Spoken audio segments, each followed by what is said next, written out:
have traffic?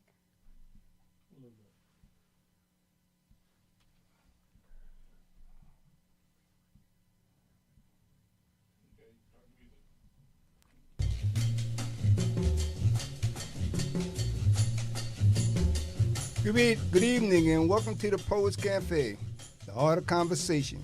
It is where artists comes alive. The spoken word brings forth the inner creation of hidden treasure, expressing tones of lyrics felt within the soul, a vibration that brings stories untold. This platform represents artists of all backgrounds through various forms of expression, including writing, singers, spoken word, artistic, and those engaging in artistic expression through painting, literature, poetry, and a journey through life. Mystery seeks to bring new ideas and opportunities to the mind at all levels. Wherefore my time leaving tomorrow on the wings of yesterday, where birds fly higher than the mystery of dreams never knew. Why do mellow sounds ring silently without ever leaving memories of my lonely blues? We walk by the calls of nature, sing in harmony, pray for the love of the skies, and dance with the stars like a feminine ballerina gazing across the stage in her soft-toed ballerina shoes. Welcome to the Artists of Poetry Cafe show, Poetically Speaking, hosted by Terry Benjamin and Ron C. McCray. As delighted as we are, we can't wait to engulf on a new wave of presenting this platform to our audience. So, sit back and enjoy. Don't forget to subscribe and hit the like button. Let's get started. If this is Thursday, it must be Poetically Speaking with yours truly, Terry Benjamin, and my brother here, Ronald C. McCray. And as always, we begin with the day's agenda. And the day's agenda is don't cry, scream, whisper, whisper, shout. Now, that might make any sense to you at all, but Don't Cry, Scream is one of the first poetry books that I ever brought by a gentleman named Don L. Lee, who went on to become Haki Mahabuti, who was a legendary poet and also an editor and a publisher. And Whisper, Whisper, Shout is from a anthology, a When Women Speak anthology. And we have the young woman who put that together. Also, we have a quote of the day. And that quote of the day is from Nikki Giovanni, who was on our board back there. And I want to just take a moment to let you know about the people there on the board there. If you look on the top there, you have Langston Hughes, and right next to Langston is Maya Angelou, James Baldwin, and Nikki Giovanni. And then on the second row, we have Imama Baraka, we have Alice Walker, and we have the Last Poets. But today's quote is from Nikki Giovanni, who I call the GOAT poet, G.O.A.T, greatest of all time poet. And Nikki says here that we love because it's the only true adventure. And this is from Nikki Giovanni. And again, I had the pleasure of actually seeing her in concert before she passed. And she left an impression on me because she wrote poetry that I could understand and I could relate to. And I think one of the problems with poetry for a lot of our people is that they can't understand what is being said, what is being spoken. But again, sometimes it's worth it to take the effort to understand, to comprehend. And that's why, on Poetically Speaking, we start with my brother, Ronald C. McCray, and we have a segment of the program we call Ron's Poetry. So what do you have for us today, my brother? I have a couple. What you do? And I like to read one, and we'll touch bases. And I also like to read one near the end. The end. Okay. And I think, no matter how you look at it, it's all profound. That's know? right. You have to receive something. You have to. But don't call in talking about you cussing me out. But let me read this. Oh, you didn't understand. The title of this is A Whisper. Like a silent night early in the morning, whispering sounds soothe the mind, paired with the comfort of embellishment, with a moment, even awe of the wind seems to capture the softness of time without disturbance. Whisper moves like the early rising sun before dawn, heading towards another chance to look across the shining shadows behind a hidden reason while the Spirit inspires us to give thanks for this cosmic moment before another act takes each huge of beauty surrendered to sleep, at the end of the day, accompanied by the sounds of a whisper. Whispers are penciled in the inner soul, finding peace in solitude with the harmony of glorious beyond the unforgettable to remember all that the outside world cannot offer. Whisper sets before any movement and can disrupt the performance that has already been described for the next cast of a rendition in front of a live audience. Appreciating the gift of life, the audience cannot be measured without the foundation of its roots, which is born each moment we are allotted. Finding that moment wherever it may lead you, see it in that place, to feel the soothing sensation of what a whisper truly feels like when indulged. Walk in the footsteps to the sound of a whisper. Each step is like a soothing touch as it brings you closer to the whispering sounds while observing the dew settle silently all around, unmoving, embodying the love of life. In its glorious performance, time releases the aroma, breathing in fresh, rewarding pure and untainted oxygen into the body. This process causes no harm, only joy, and delivers a vaccine of natural herbs born from the purest soil beneath your feet. Whispers are as sensual as the sun, moon, and stars, sparkling beyond the moment to create a time to shine with solar energy, or the vibrancy and comfort of night. A whisper is a spoken language of a flower, as the tongue showcases the lyrics without any motion, just the stillness of a warm smile to say thank you, to the love of a whisper, to greet with open arms, and each stroll pampers a moment to forget yesterday and today. What is your whisper, and how is it defined? I like that. It's nice. Okay. A whisper. Okay, anything else for us? Well, let me see. Honestly, let's say, I like to read this one. Okay. And this speaks under the same cloud, on the same language, but from a different perspective. And as you will continue to hear even today as we move forward. A woman seeks wisdom. The title of this, A Woman Seeks Wisdom. A woman seeks that sparks an internal stimulation in a man's mind, especially one who adheres to the words of a higher power. She admires the words she speaks, the tone of his mannerism, and the art of conversation that captivates her curiosity. She grows with a desire that enrich her soul through words that set a rhythm for the fruits of her labor. She conveys soft, tender, sensual feelings, and only silence speaks of love in a new language written in the core of her heart. She cares for others, placing herself aside to ensure that the sick are healed, the hungry are fed, and the weary are blessed with strength to face another day. A woman blooms with beauty all day long, yet she feels refreshed into the midnight hour while soaking in a soft, silky moment of solitude, preparing to feed the less fortunate as she journeys through her tribal village, caring for those not her own. Time vanishes into the hourglass, leaving no room to think. It is her soulmate. Women seek knowledge and a foundation to find stability, allowing them to express their gentle notes that reflects their rhythms and blues memories from yesterday and today without any distraction that could hinder her pursuit of freedom. Women speaks in silent volumes like an orchestra, playing the heart's vibration that only she can feel. Yet her delicate gaze sweeps across each string with such precision that it leaves one in a dazed state, with no memories to recall. A woman's heart is the essential part of her soul.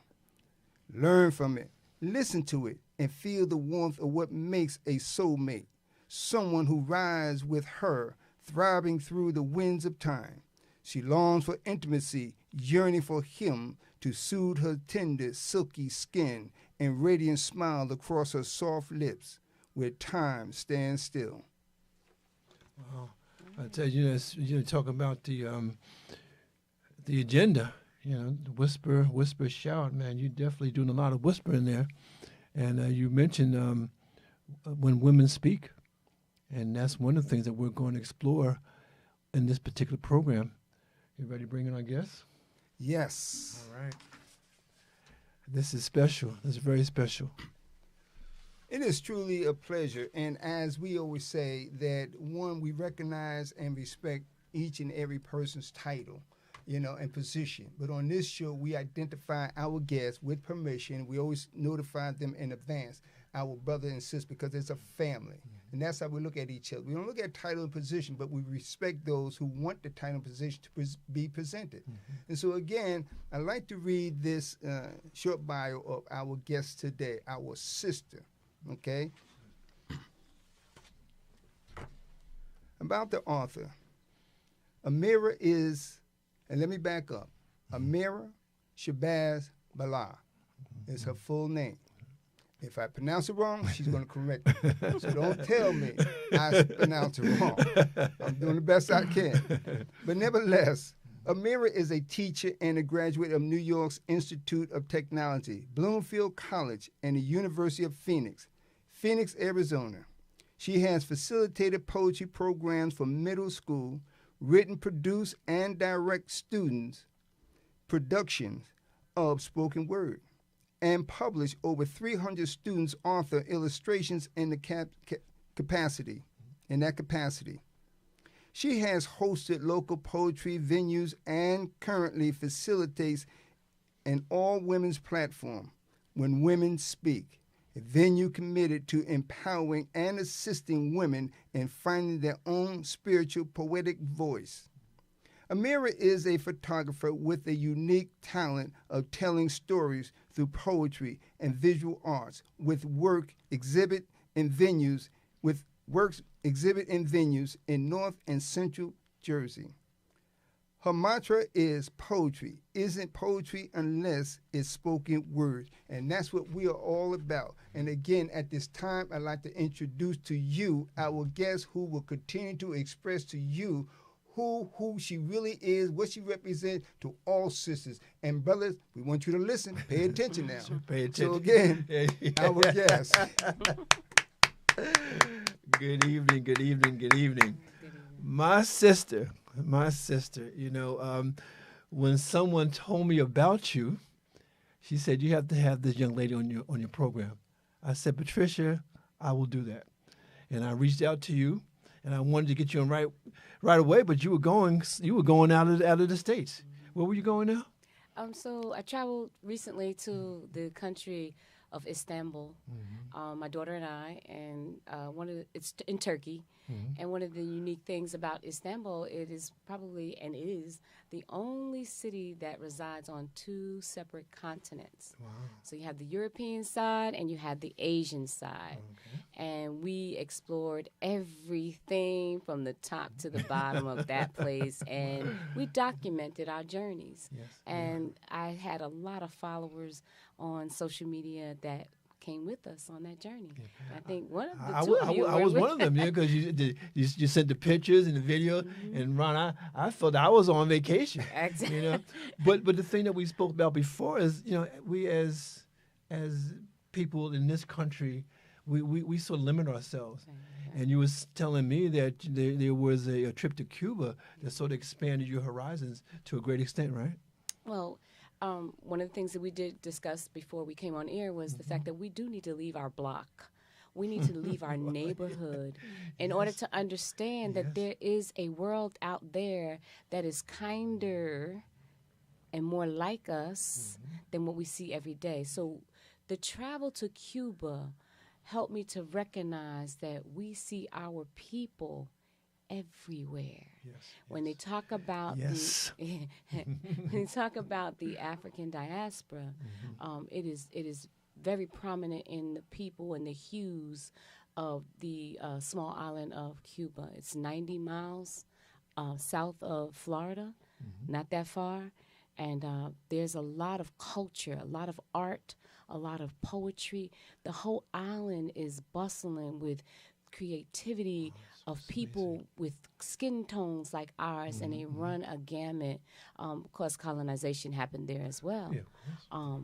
But the beauty of it is I now have family in Cuba. I think I've visited the island 7 times, sort of adopted 2 young people there, and so I'm corresponding with them back and forth and bringing to the little island things that the people need that they don't have access to. Yeah. So it's a wonderful thing. Yeah, and the thing is that, you talk about your travel, but also I had the privilege of actually writing a book review of this book right here. Yep, Whisper, Whisper, Shout. Yeah, and the thing that I really loved about it, you had so many women in the book from different backgrounds and different expressions, and I really, as I mentioned in my review, I see this as not so much a literary event, but I really see it as a movement.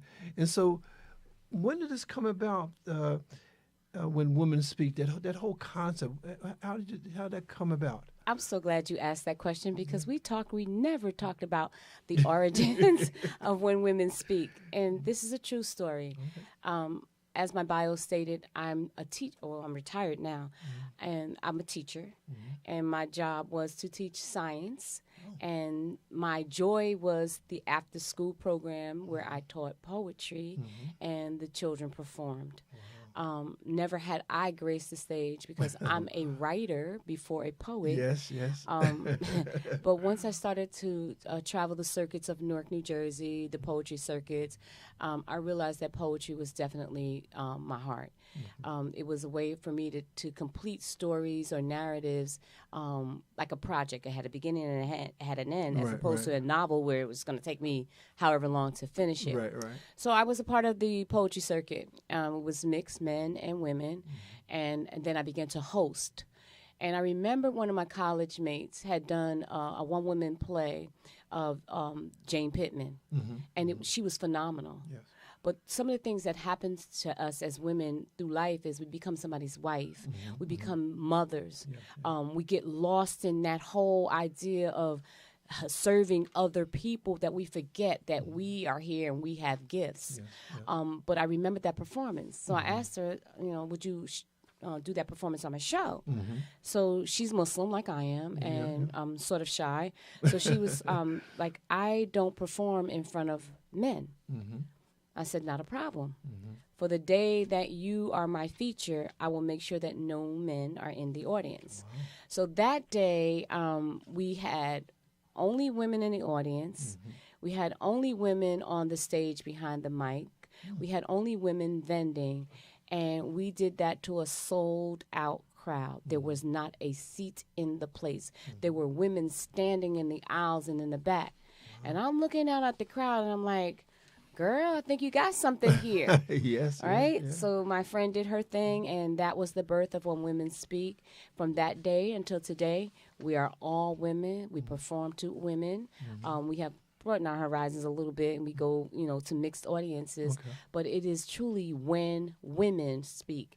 And it's a platform that helps women to find their voices, nurture their voices. It encourages people who may be a hidden poet sitting amongst us just a little bit shy. We nurture that. We have beginners, we have intermediaries, and we have seasoned poets as well. We're 200 strong. We're an international group. We have women in our conglomerate as far away as Paris. We have in France. We have as south as Jamaica. We have as north as Canada. And we stretch both, and India as well, India. We have one sister, a doctor, as a matter of fact, that signs on like 4 o'clock in the morning to do poetry readings with When Women Speak. So, COVID helped us become international, by the way. That's beautiful. And we want to move on to another segment. And this segment is really something that I want the audience to understand, and I know you understand it from what you're doing. But I have 2 books that I want to share. The first book is called Toni at Random, the iconic writer's legendary editorship, and this is from Dana A. Williams. And basically is talking about Toni Morrison when she was editor at Random House, and how she began her career. But it's interesting, she was an editor, but she was also a published novelist. And I just want to give the audience some idea of some of the books that she actually edited. One of her first books was in 1972, contemporary African literature, and also she edited a book by Huey Newton, one of the founders of Black Panther Party, called "To Die for the People," and this was in 1972. And she went on to edit more books, and it's interesting. This is a classic that a lot of people don't know that she edited. It was a book entitled "They Came Before Columbus." And this was in 1976. And there was another book that people may not know that she actually edited, was a book entitled "Women, Race, and Class." And I bring it up because, again, we have a lot of people who are aspiring authors, but they need somebody to pull all together, and that's the editor's job as well as the publisher. We have some people sort of, letting us know they're out there. Richard Medley, he says here, "Good evening, God bless."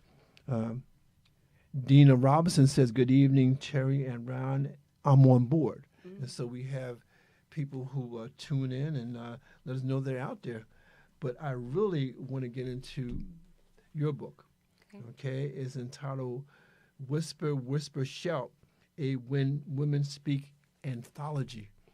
And I tell you, it was really challenging for me to do a review because I didn't want it to be too long. I didn't want it to be too short, but I wanted people to know what was in the book. And I hope that I can only spotlight a few of the women, so I hope the women who I did not spotlight would come on the program. Absolutely. So they can really express themselves. But again, this is classic. This is a classic anthology, and this is really part 2 of what you did before. But the thing is, and when I was going through it, I was really struck by the haikus. I said, wow, this is beautiful. I love haikus, and I love the economy of the poetry, and also how it's so specific. But ladies and gentlemen, this part of the program we usually call a food for thought, and this is indeed food for thought. But this evening, I'm going to say it's really poetry in concert, and I'm gonna let our guests just enlighten us. Oh, well, thank you for the opportunity. And thank you for the shout out and the book review of Whisper, Whisper, Shout, the second anthology of When Women Speak. We are moon marked and touched by sun, yet when the sea resides, it leaves our shape behind. We do not mix love with pity or hate with scorn. We do not dwell on birth or divinity. We are ageless, still seeking our sisters, who may be witches in Dahomey. They wear us inside their coiled cloths, as did mothers, our mothers mourning. We have been women for a long time. Beware of our smile, for our voice is treacherous, like old magic. When women speak, listen, listen, listen closely. Her tongue is like fire, resting between sparks. When women speak, we recognize mama, granny, auntie, and them, and those ancestral voices who bled so we could be fed.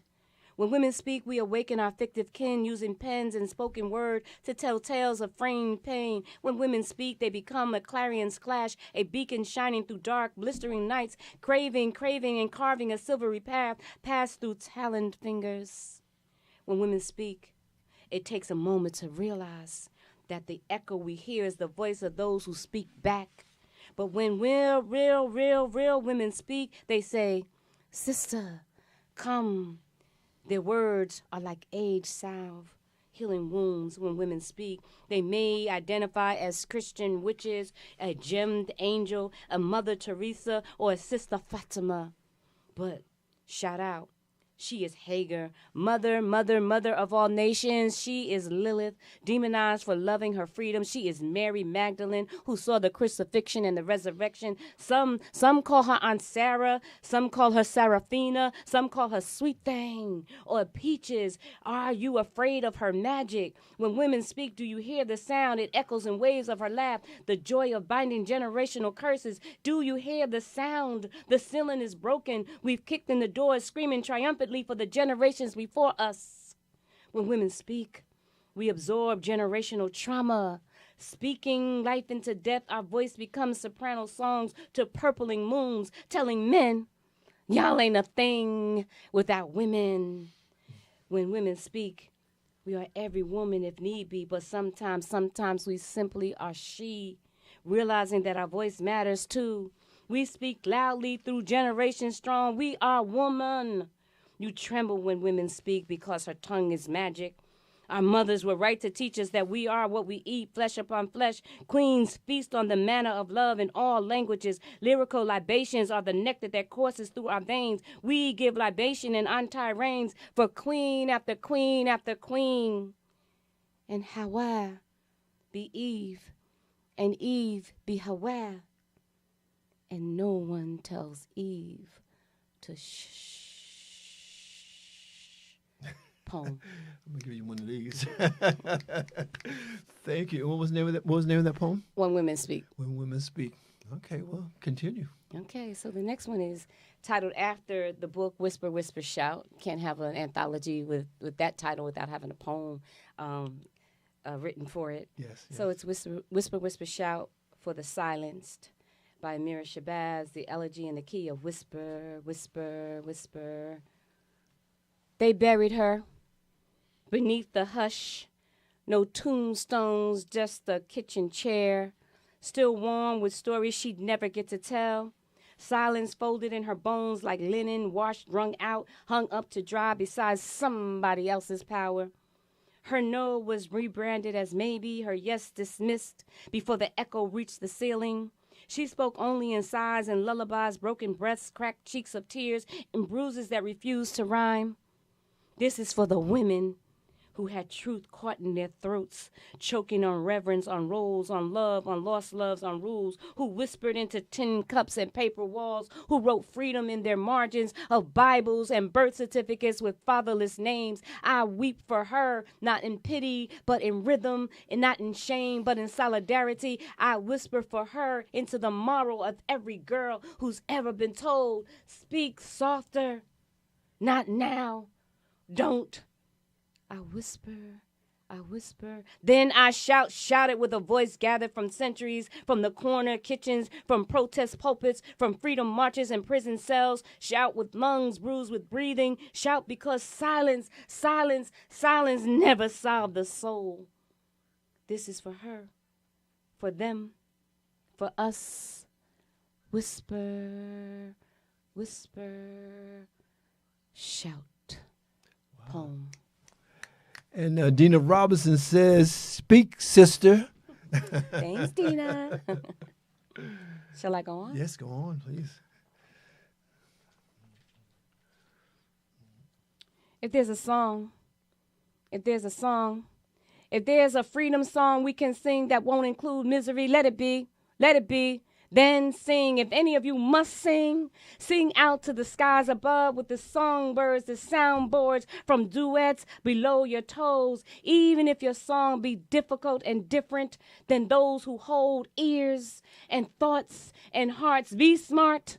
We all have songs from gut and heart, reaching soul, burning through stories untold. Should you burn from fire or heat or stand quite still from cold and ice, your spirit emanates through breaths uncontrolled. So speak, sing out loudly. Don't soften to a lullaby. Don't groan from clefts of old spirituals. Ignite the timbers ready to burn with your breath, with your story, with your song. It's you they yearn. Give them your passion. Revive from dry tears until the story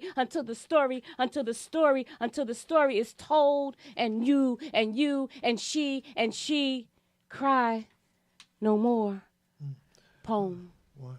I love the music of your poetry, the inner music that you have there. What is your process? Do these poems just come to you? Do you meditate? Do you dream? The dreaming is real. My poems are all from an emotional state. It's something I felt from somebody else. I'm an empath. They come to me in late hours. I usually get up for early morning prayer, and I have a period right after the prayer where I'm actually studying, and I'm in tune with the quietness, the birds chirping, and sun rising. So these are the times that the poems come. They also come late at night when I'm not myself. And I always tell myself, you should get up and write that down, at least have a recorder. Yes, and I least. never do. So the best poems are lost to sleep in that translucent state. And I'm sorry for that. And I'll try to do better. Wow. But yeah. Shall I go on? Continue, please. Yes, okay. Yes. No one leaves home unless home is on fire, she said. No one runs from roots, echoes of mama's stories, dad snores and rants of impatience turned into night screams in the daytime and tears of bring them back to me, let them go, take me, and no one could kneel on knees wounded, praying with tears over trails that long ago washed out land spirits buried into tribal spaces, war paint made into makeup to make over a nation like we are not God's creation. Souls stand silent watching little tattered suitcases in little hands being ripped from bloodied fingers the size of French fries. And oh, the muffled cries inside because outside is bigger and harder than holding in fear. Ears stood silent, hearing babies and women and toys that used to squish and squeal with joy, scream from cages around flesh mounds covered with silver blankets that kept no one warm because the chills ran deep from the openings of rips where parents were torn from their offspring and swollen breasts cried for the child denied them. We denied them. Voices were soundless when the little toy boys shot pellets from rifles into flesh that looked like their own, defending bloods of diamonds and lands they never thought they would have to defend because it just was theirs. Until home wasn't home and occupation of a nation took all of their station, leaving only floors and rocket shells and not blood ties. A family, whole men cried into stone, tears that hardened children's necks, strong enough to carry life, fear, tears, and little rifle gear. No eye opened when the rippled skin from torsos tarred that which was black, hung exotic fruit on trees, and buried nothing from sight because visions were blind anyway, blinded away real humans into invisible, picking and plucking them all at their leisure, floating them down river even though they knew rivers ran north and not south, and no one could swim, and the little worn suitcases perched with holes from sight, holding nothing, 'cause nothing can't float, and no one leaves home unless home is on fire. Poem. You know, in one of your earlier books, you had a picture that sort of moved me, because we have Imam Baraka on the board there, but you had a picture of AMEERAH Baraka. Exactly. Yes, and could you just say just a few words about AMEERAH and why she's so important to poetry? Well, AMEERAH Baraka, of course, is the mother of poetry, the mother from the city that I'm from, Newark, New Jersey, yes. The wife of the beloved AMEERAH Baraka, the first poet laureate of New Jersey. Then his title stripped from him, as we well know.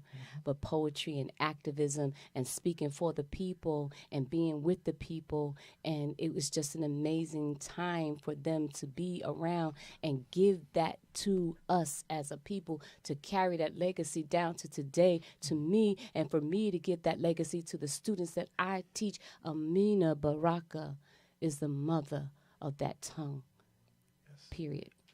And can you teach poetry? Do you teach the structure? Do you teach the content? How do you teach that? All of that. All that. But listen, All the above. but listen. I'm an NJ-PAC teacher. Okay. For poetry. Yes. Those children come to the program now innately writing and telling their stories through poetry. Mm-hmm. So you're asking, you teach it. Yeah, you can teach it. You can teach structure. You can teach form. Mm-hmm. But that poetry comes from here. Okay. And that's the best poetry. All of these poems are emotional poems because they come with a story. They're talking about something that's relevant, that's happened or has happened in the past. So you can teach it, yeah, but you can't teach it. Okay. You have to live it, and the words live on the pages, and they are the swords, and they carry into the future. Wow. They bring the message from the past. Yeah. Dina Robinson says, wow, your poetry really reached home. This is how our ancestors were treated. Absolutely. Yeah, so you have someone out there who's receiving what you're putting out. Would you please continue? Absolutely. We need some more of that. So the next poem is one of my favorites. I'm just going to say that it's probably, I don't know if you know formats, but it's an acrostic poem, right? So an acrostic poem, each line starts out with a letter or, a phrase or that kind of thing, and you just go down the line. But this is probably the longest acrostic poem ever, and I'm going to try to breathe as I read it. I love this poem. The title of the poem is Black. Right? Black. So it's an acrostic poem, so each of the stanzas will begin with one of the letters of black. Mm-hmm. Black. Bold, brazen, bombastic, beautiful, black is beautiful. Blacks are strong, believing in love as my spirits rise and fall, blooming like fields fed with blood, sweat, and tears, barren like places where no soul sings. Sings the blues like B.B. King, but the Lady Day saying, God bless the child, like Busta Rhymes, keeping time, like Biggie, like Baby Ruth's chocolate outside, like Ida B. Wells, broad smiles on brown and black faces, like Cousin Bubba, Uncle Bubble, like Benjamin Banneker, like Bathsheba in the Bible, like black, like Bobby Blues Bland, black like Beyonce, we claim you from the beehive, black like Band-Aids to keep bruises hidden from time and space, and bold and brazen and bombastic and beautiful, black, living life, living, loving, living, leaving, lust, libation, sometimes too, like listening, like laughing, like lips, big or small, like Harriet's lamp, like Luther's trance, laugh, listening, learning, you can't trust the soul, living lives, traumatized by lies, blissful, woolly lambs, locks, loose and free, life, living, loving, leaving,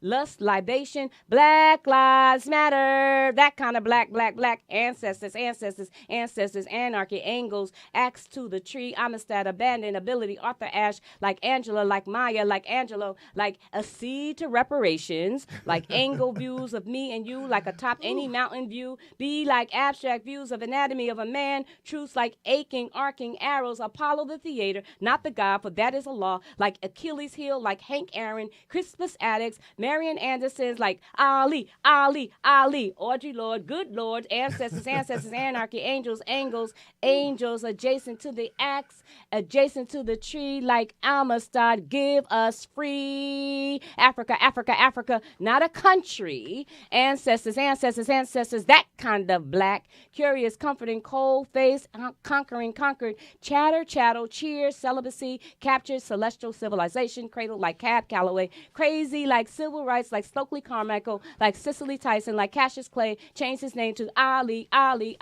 like Chuck Berry, like Catwoman, like Cleopatra was really black, like Diane Carroll, like Nat and Natalie Cole, like Clovis, like Catfish, like Cha-Cha, slide to the left, slide to the right, like Ray Charles singing I, like Christopher Columbus is lost and not in this poem, like the C in C, like the C in NAACP, like crazy, like civil rights, like it's cool, chocolate cream, it's too curious, comforting, cold face, conquering, black like that Jack, kindred, kente, key fire, kutba, fire, kindler, kindness, not appreciated, Kemar, Eddie Kendrick, Khaki, Kaffir, Kwame, Torre, Ashe, black like kings of the kingdom of Keter, birthing nations, black like Kush sunsets over the pyramids, like the Nile, black is not a nationality, does not identify a specific culture or history, black like there ain't a single country in Africa that begins with the letter K, not even Kenya. Black like there are black people all over the world. Black like, hey, Keisha, Kaden, Kizzy, Kia, Kamal, Khadija, mother of the believers. Black like kinship, kindred, kente, Kush sunsets over the Nile. Black, black, where we come from, and it struggles not to be wallowing in trauma, but to draw from strength from our blackness. No one has this, and no one can take it away, no matter the hue of your skin tone. You know how many times I thought I was free, and then learned blackness is a thing. Poem. Ooh. B-L-A-C-K. Black. Wow. You know, it's amazing to hear you read, because I was reading the anthology and reading the poems and whatnot, but I didn't hear it in my head like that.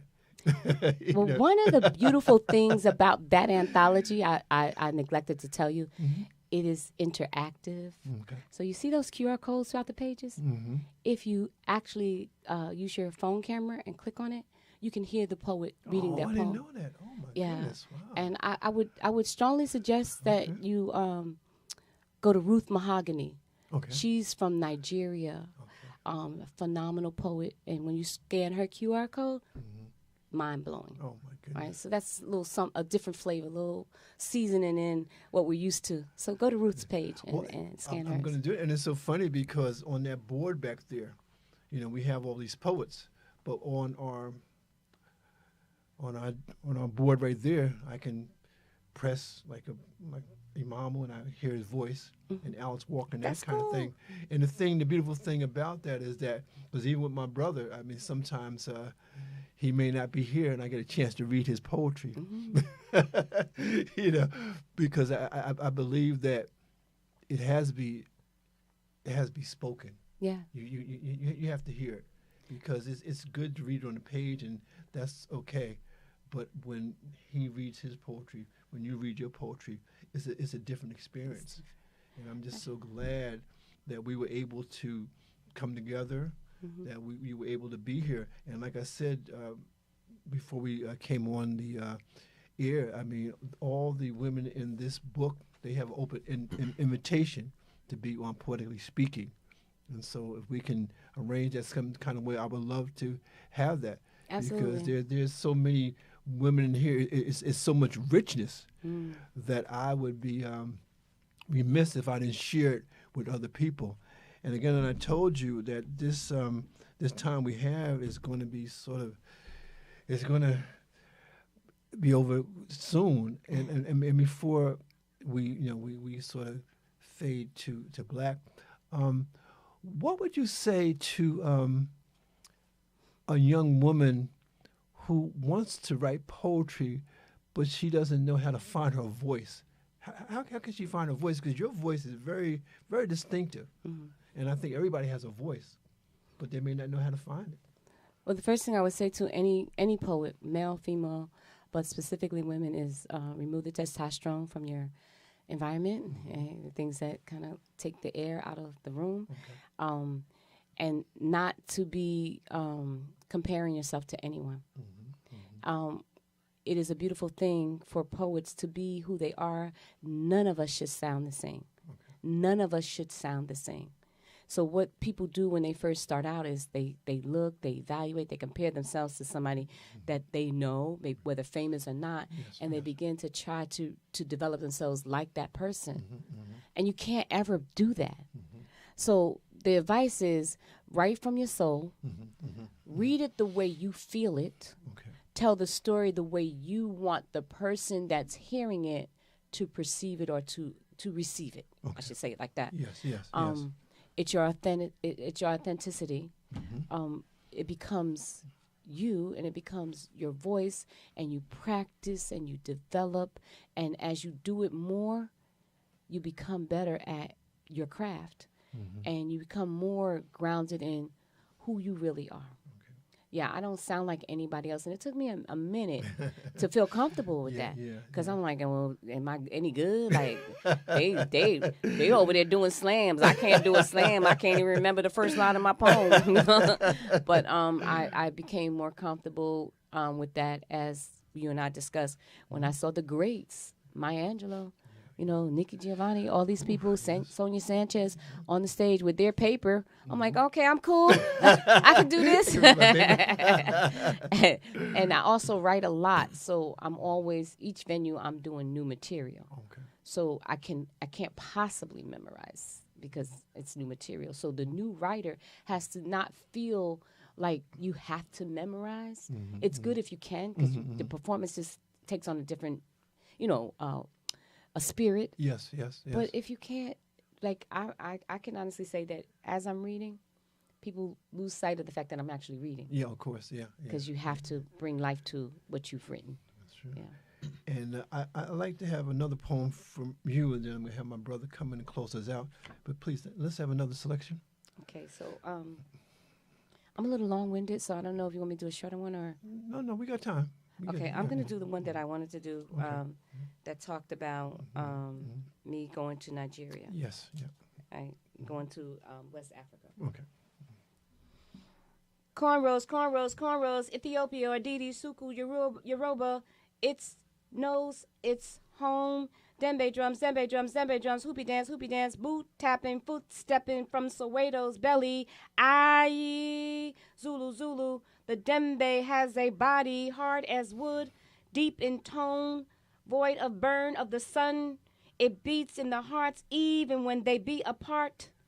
Follow the melody, it will lead you home. Bongo, Congo, ebony keys slide perfectly next to ivory. Gumbo, jumbo, jazz, juke, juke, juke, jive. I like the sound.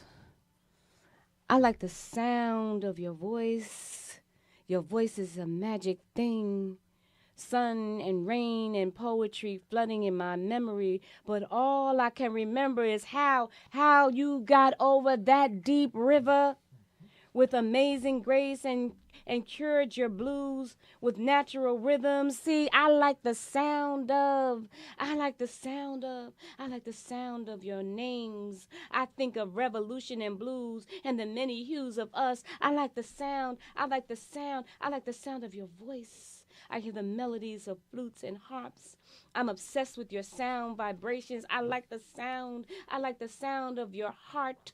I hear the thump of drums and hymns and hymn hums and the heels of foot stomps. I like the sound of your breathing, chest up, full with life and elation and life and living and hope and dreams. I like the sound of you, my people.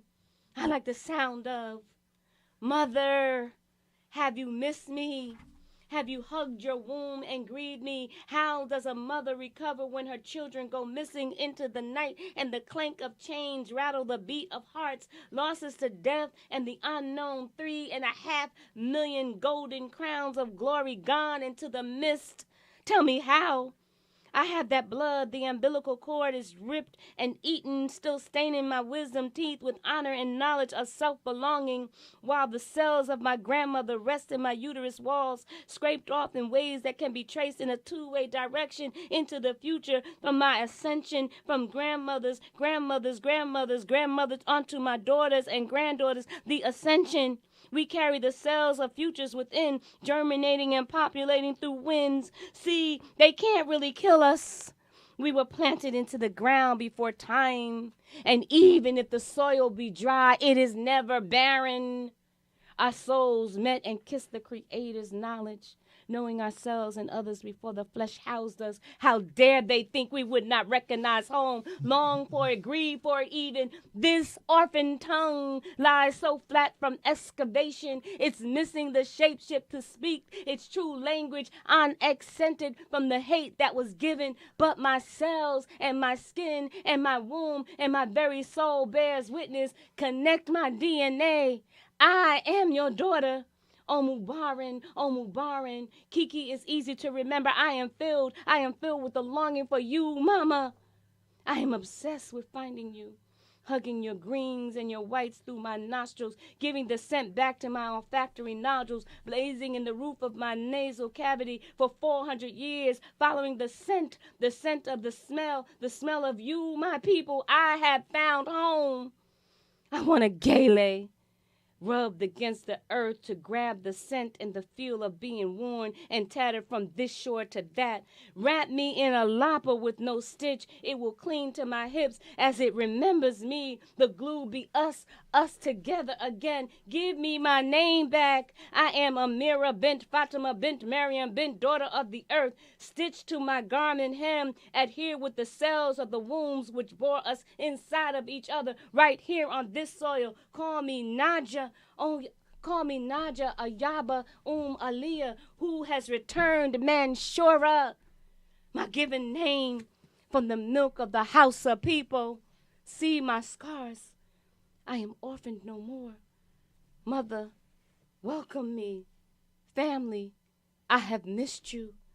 I am finally home. Poem. Ladies and gentlemen, the book is Whisper, Whisper, Shout, a When Women Speak anthology, authored by Women Speak, edited by AMEERAH SHABAZZ-BILAL. And, you know, this is difficult because we try to bring everything together. Dina says here, I want to read what she says here. Amazing, awesome, awesomeness. I could never read poetry as beautiful as you. You are such an inspiration to me. Thank you for sharing your poetry, AMEERAH SHABAZZ-BILAL. Thank you, Dina. Yes, yes. And Ron, now, you know, I'm going to give him the almost impossible task of bringing us all home. So it's on you, brother. You know, one of the most important things, and I truly think for this pleasure and opportunity to sit among our sister, our guest today, to read her pieces. And a couple of things she said. I mean, everything she expressed was so on point. First of all, even as the question was asked in reference to, you know, when writing poetry when it comes, I'm a firm believer. It's the emotion. It's who you are, okay? Because I get up at any given point in time to write something. Right. And even my brother here, seeing you might be scribbling, it's something that hit me in that moment. So again, it's not about rehearsing for a script. It's who you are. You telling your story from within. And that's why here with this book, I have put together the Archaeological Cafe, where poetry comes alive, unearthing hidden treasure deep within you. And we say this all the time. You bring the story out. It's not about how somebody else sounds. It's about telling your story, and that's what's important because everybody cannot sing. We all are singing, but we can't sing. We all play music, but we don't know how to play an instrument. But the bottom line is, do you have a story? Can you sing in your rhythm from deep within your soul? And that's what's important because listen to this poetry and listen to all those sisters that I have never even met. But I stand on that because I think about my mother, my sister, and I have my daughters and my granddaughters and every woman around. So when I'm writing something, I'm writing from that perspective, from a man's perspective to understand the whisper within her. So let me get into these couple of pieces. One is, I need a whisper. Now, again, as the sister says, and as we all know, poetry is not about how somebody's supposed to sound to impress somebody else. Mm-hmm. It's about how you feel, think, what you see, and what you understand. Mm-hmm. Listen to. Mm-hmm. That's where you get the understanding. Listening, just like jazz, mm-hmm. you know, and everybody getting that rock and roll and shaking all over the place. But nevertheless. It is from this particular book here. It's called We See Colors, the Organic Flavors of Life. And this is poems by Ronald C. McCray. And I'll be reading this. I Need a Whisper. On page 9.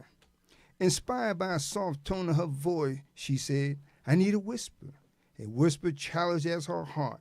Feelings move inward, forcing an uncontrolled movement in the spine, creating such massive shake. As the nerves become paralyzed by the spasm and the thoughts journey into a land never explored before. I need a whisper, she said, to move my mind into an intellectual pace of time, enthralled by the warmth of a whisper. Whispering illustrates an image of silhouettes surrounded by honeybees and dragonflies consumed by the warmth of the air. I'll share my thoughts, she said, but you cannot hear the sound of my voice calling. As she stood standing in the threshold of time, I wrapped my body around her like a precious jewel, sparkling deep within compassion. She shouted with joy, and the soft breath behind her earlobe soothed her fears with the words of love as the tears fell from her cheeks. I'm drawing near, she said, near to a place where her body is caressed by my fingertips and the pressure seeps deep within her soul, rising to a heavenly feeling never explained before. Her mind calls in the wild, screaming, I need a whisper. The pounding footsteps up and down her cheeks, shoulders down to her thighs as she cried out, never wanting another. I can feel your hands slide down the full length of my body, turning and holding me in arched position.